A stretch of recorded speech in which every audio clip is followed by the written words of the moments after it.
बिस्मिल्लाहिर्रहमानिर्रहीम। अस्सलाम वालेकुम नादरीन, मैं हूं अब्दुल बासित। आप देख रहे हैं अपना यूट्यूब चैनल। रात के एक ताक़तों के अंदर राणा सनाउल्लाह साहब ने एक बयान दिया कि अगर 9 मई के फैसले हो जाते तो सानिया जो डी चौक हुआ है वो ना होता। तो 9 मई केसेस के फैसलों के ऊपर जो बयान जारी हुआ, इसके साथ साथ फैसल बाबरा ने कहा कि जनरल फैज हमीद का कोर्ट मार्शल होने वाला है। वो कोर्ट मार्शल हो जाएगा, उनका फैसला भी आ जाएगा, तो उसके बाद इमरान खान साहब को भी फौजी ट्रायल के अंदर दाखिल किया जा सकता है। इमरान खान साहब का भी फौजी ट्रायल शुरू हो जाएगा। तो ये दो बयान है। उसके बाद अब जो है ना, एक नई खबर आई है कि तहरीक इंसाफ के जितने भी सीनियर क्यादत थी, जिनको 9 मई केसेस के अंदर नामजद किया गया था, सबके वारंट गिरफ्तारी जारी हो चुकी। और शायद खान अब्बासी ने कहा है कि जो डी चौक के ऊपर हुकूमत ने गोली चलाई है, ये इसके अलावा दूसरी भी पॉलिटिकल पार्टियां सब कह रही है कि ये जो डी चौक के ऊपर गोली चलाई है, इस हुकूमत को माफी मांगनी चाहिए। एक इमरान खान साहब जो तारीख शुरू करने जा रहे हैं, सिविल डिसओबीडेंट, सिविल डिसओबीडेंट इस हुकूमत के लिए इतना ही खतरनाक साबित हो सकती है कि इनका मजीद चलना मुश्किल हो जाएगा। लेकिन जिस तरह से अवाम की खून पसीने की कमाई से इन्होंने लग्जरी गाड़ियां, इन्होंने जिस तरह से तनख्वाहें बढ़ाई है, ये इनके लिए इतना ही मुश्किल हो जाएगा क्योंकि सिविल डिसओबीडेंट या सिविल नाफरमानी, आम शख्स या पब्लिक की नाफरमानी हुकूमत के लिए मुश्किल साबित हो सकती है। ये सब खबरें आपके सामने तफसील के साथ रखूंगा। आपसे दरख्वास्त है कि अगर आपने चैनल सब्सक्राइब नहीं किया हुआ तो प्लीज सब्सक्राइब कर लें, लाइक कर दें, शेयर कर दें।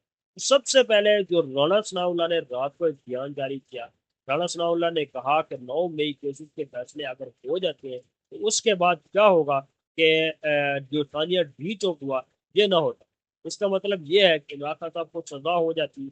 इसके अलावा सीनियर क्यादत के जो भी हुक्मरान थे उनको सबको सजा हो जाती है, क्योंकि इमरान खान साहब कई दफा कह चुके हैं कि आप 9 मई के जितने भी 60-40 है या जो जो चीजें हैं वो आप अवाम के सामने रखें, आप अदालत के सामने रखें, उसके बाद फैसला होगा कि 9 मई किसने करवाया, कितने लोग वहां पे मुलव्वस थे, किन के कहने के ऊपर हुआ। तो ये चीजें आज तक ना हुकूमत सामने ले आ सकी, ना ये अदलिया के सामने पेश कर सके, ना अवाम के सामने पब्लिक के पेश कर सके।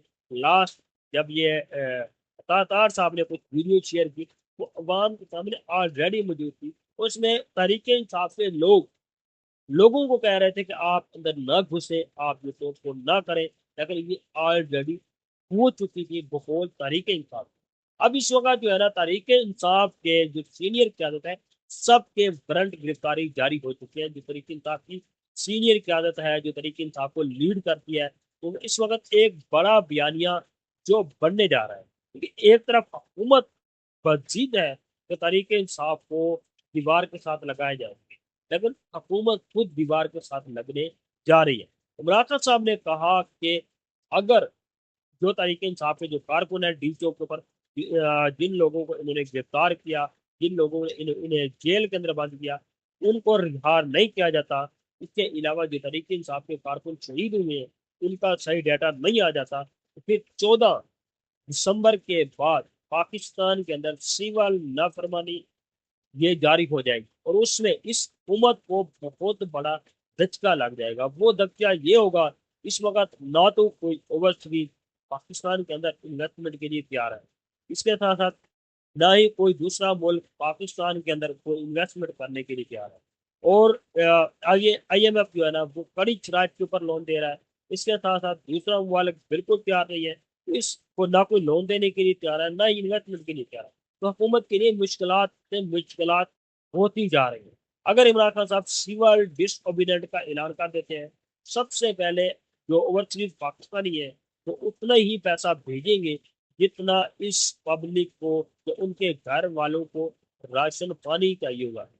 ज्यादा पैसा नहीं भेजेंगे। इनके पाकिस्तान के अंदर वादियों को एक सीजन चल रहा है। इसके साथ साथ एक और खबर है कि जो प्रॉपर्टीज वगैरह खरीदी जाती है वो पैसे ना भेजें। और बहुत सारी चीजें हैं जो लग्जरी, जो इनके घर हैं या लग्जरी सिस्टम है, वो पैसा कम भेजना शुरू कर देंगे, क्योंकि जब इमरान खान साहब की हुकूमत गिरी थी उसके बाद तकरीबन 6 से 7 लोगों ने पैसा पाकिस्तान के अंदर कम भेजना शुरू कर दिया। उसके बाद फिर काफ़ी सारा झटका लगा था। अगर ये मजीद जो रेमिटेंसीज है, ये डॉलर की सूरत में पाकिस्तान में पैसा आता है, अगर वो कम हो जाता है, फिर इस हुकूमत के लिए बड़ा खतरा हो जाएगा, क्योंकि इस हुकूमत के अंदर जितने भी वजीर हैं, जो सीनियर क्यादत है, वो सब ये सोच रही है कि अगर इमरान खान साहब ऐलान कर देते हैं, या इमरान खान साहब की जो उस वक्त 100 बंदे लापता है, जिनका कुछ पता नहीं है वो कहाँ पे मौजूद है, जिंदा है नहीं है, किस जगह के ऊपर मौजूद है, ये अवाम तक अभी तक कोई एक्सेस नहीं है। ना उनके घर वालों को पता है, ना इसके अलावा तहरीक इंसाफ की पार्टी को पता है। तो ये सब चीज़ें जो है ना इस हुकूमत के लिए खतरनाक साबित हो सकती है 14 सितंबर, 14 दिसंबर तक। इसके साथ और भी खबरें हैं, वो आपके सामने शेयर करेंगे। एक खबर ये है कि जो है ना हुकूमत को चाहिए कि जो इन्होंने गोली चलाई है ना, जो इन्होंने जुर्म किया है, ये शायद किसान आबादी है, ये कौम से माफी मांगे।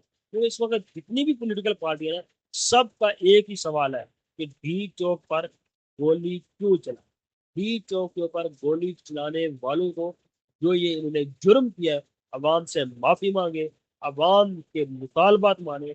अगर अवाम कुछ इस तरह से फैसले रखती है, इमरान खान साहब की रिहाई, तहरीक इंसाफ के केसेस माफ, और जिनके ऊपर ये केसेस हुकूमत के ऊपर बने जा रहे हैं, उनसे भी माफी मांगे। वरना 302 का जो है ना, ये केस का जब फैसला आता है, ये कबर की कंधों तक जो ये कानून बनाया गया है, ये उनका पीछा करता है। अब तक के लिए इतना ही। अपना ख्याल रखिएगा, अपने चैनल का भी। अल्लाह हाफ़िज़।